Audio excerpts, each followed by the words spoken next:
Barbie is possibly the most famous doll in history, an icon of fashion and a cultural reference in American life. Barbie has spanned decades through constant updates, keeping her relevant not only as a toy, but as a cultural symbol. But what is the story behind Barbie, her success, and the consequences of her popularity? Well, that's what I plan to tell you today because the plastic life is fantastic.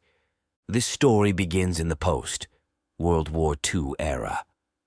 Oh, this channel always starts with sad things, right?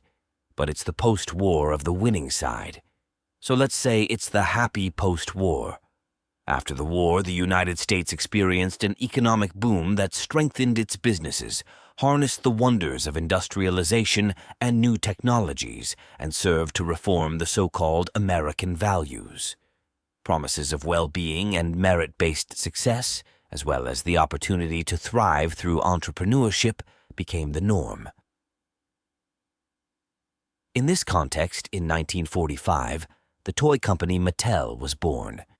Mattel was founded by the couple Ruth and Elliot Handler, descendants of Polish immigrants to the United States who ventured into the toy industry and opened their factory in California. The world of toys was undergoing a radical change due to the emergence of a new material capable of adapting to almost any shape, promising endless possibilities for creating toys and dolls. I'm talking about plastic, the history of plastic. Yes, that's a video we owe you, but we'll have to leave it for another time. Mattel quickly gained a reputation with its clever plastic toys. Their first major success came in 1947 with a colorful ukulele that positioned them as one of the most important toy manufacturers from that moment. Additionally, the couple had great working chemistry. Elliot handled the design of the toys, while Ruth was the negotiator who made all the business deals possible. However, in the long run, it would be one of Ruth Handler's toys that would lead Mattel to the top. Ruth was looking for an innovative toy for girls, since the toys for girls at that time were basically all the same. Babies, replicating motherhood roles, babies to feed, carry, or wrap up. Some made noises, others opened and closed their eyes, or even ate. But ultimately, it was about girls experiencing the role of mother, and that didn't make Ruth very happy. Ruth had noticed that girls were not only interested in babies. Her daughter, for example, preferred playing with paper dolls that had adult bodies and could change clothes. These dolls allowed girls to propose other games, imagine themselves as young women, and develop different interests such as fashion, fame, and adult life relationships. I know that nowadays we know that toys are not just for boys or girls, and that there are gender roles and all that. But now we're talking about the 1950s, and the mere fact of not thinking of women as just mothers was quite avant-garde. Ruth thought that there was a great market opportunity there, but she didn't know how to exploit it until years later, around 1956, when the Handler family made a trip to Europe. It was in Germany, where Ruth found exactly what she was looking for: the Wild Lilli doll. Wild Lilli was the main character of a very popular comic strip in Germany.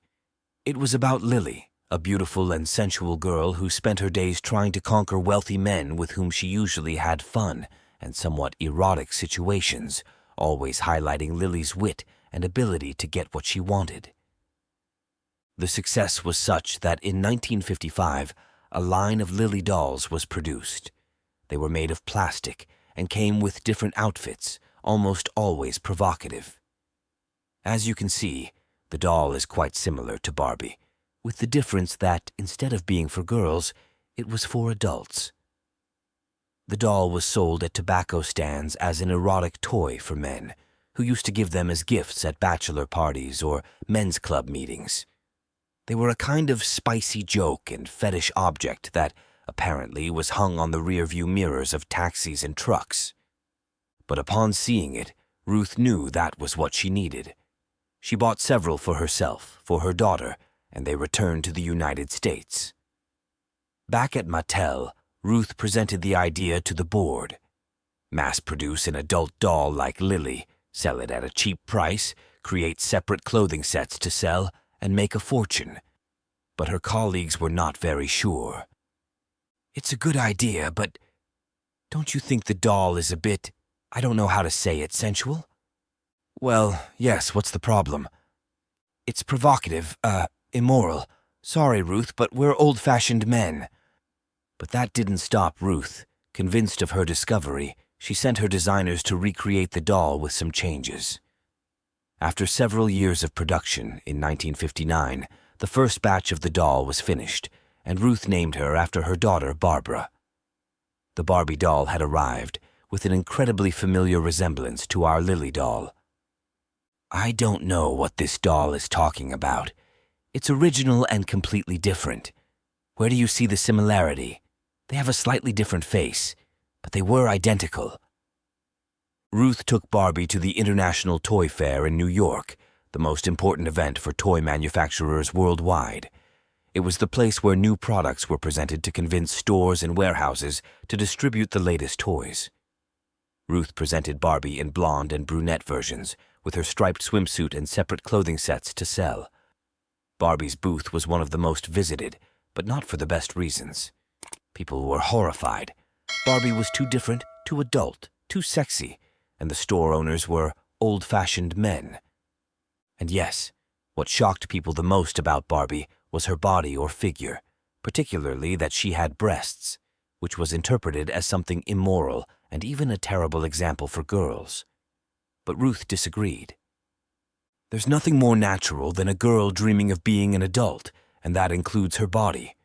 Barbie gives them the opportunity to anticipate the woman they will become." But toy store owners didn't care. Ruth changed her approach.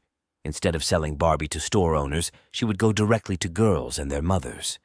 So she conducted some market studies, some of the first marketing studies ever conducted in history. But the results were not as expected. Although girls loved the doll instantly, mothers disagreed. They liked that Barbie could teach their daughters the proper way to be a lady, to be feminine, but they were also concerned about the voluptuous body of the doll. The main reason they gave is quite surprising. "I wouldn't want this doll in the house, so beautiful and attractive. I feel like I would have to compete with her for my husband's attention." Ruth used her contacts at Disney to promote Barbie, and the commercial with which she launched it is now legendary.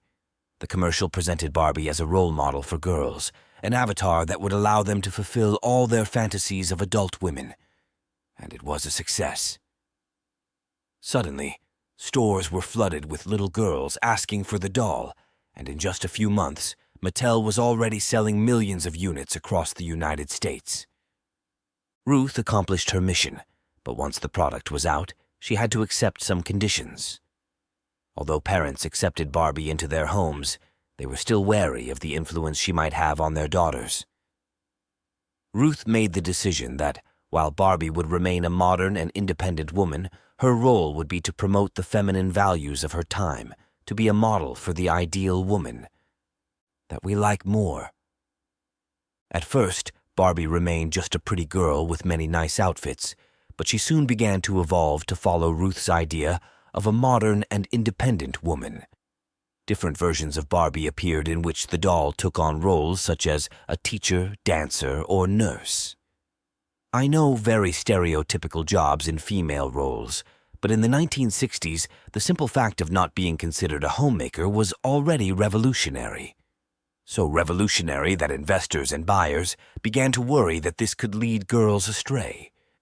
So they started pressuring Mattel to make some changes. "We think Barbie is missing something that makes her more human, normal, identify as a real woman." In 1961, Mattel introduced its new doll, Barbie's boyfriend Ken, named in honor of the other Handler's son, Kenneth. He was sold in a swimsuit, and like Barbie, he had separate outfits to buy. His role was to complement the dream life that Barbie symbolized, who remained the center of the campaign. In a way, Ken became just another accessory for Barbie, an indispensable piece for the fantasy sold separately that met the expectations of the time, and Barbie's universe continued to expand. In 1963, Barbie's little sister, Skipper, and Barbie's best friend, Midge, were introduced. Midge could wear all of Barbie's clothes, but did not have the same success or charisma. It's very sad to be Midge. Barbie was not just a doll, but a whole experience, a narrative world with characters and accessories that came out year after year. Barbie's car, the Malibu house, her interracial friends, her 1,000 professions, pets, and different adventures. It was the construction of a perfect world, full of luxury, style, and pink things. Barbie's success was global, and millions started pouring in. It's not surprising that the creators of the Lilli doll got angry. The German owners of Lilli sued Ruth Handler for plagiarizing their doll, but she resolved the issue in the American way. Take a check and I'll buy the rights. Well, of course she paid them a pittance, but that settled the ownership matter. Although over the years Barbie would face new problems. But before we get into that, remember that if you're enjoying this video, give it a like and subscribe to the channel. But now let's talk about the problems.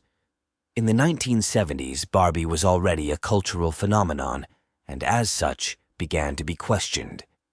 The feminist movements of these years, among many other things, fought against the representation of female roles in culture that reduced women to a secondary accessory role, an object of desire and ruled by male parameters. They questioned the ways in which toys taught children to be either boys or girls in a unique and rigid way, and Barbie was clearly part of the problem.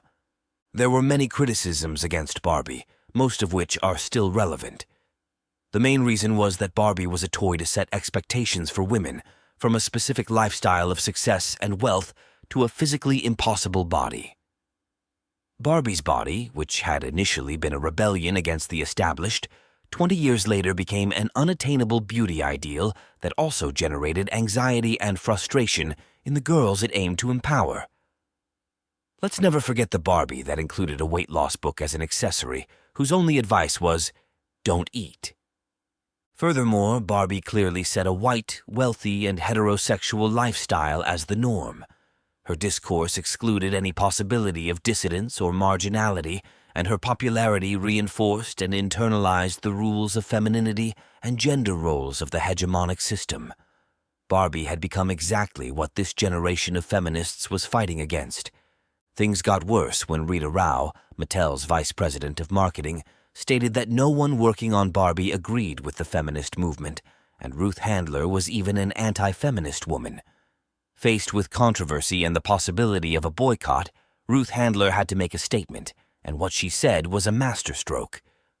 Barbie is here to give voice and representation to all women. It doesn't impose trends or ideologies, but adapts to them. Barbie is a reflection of our society.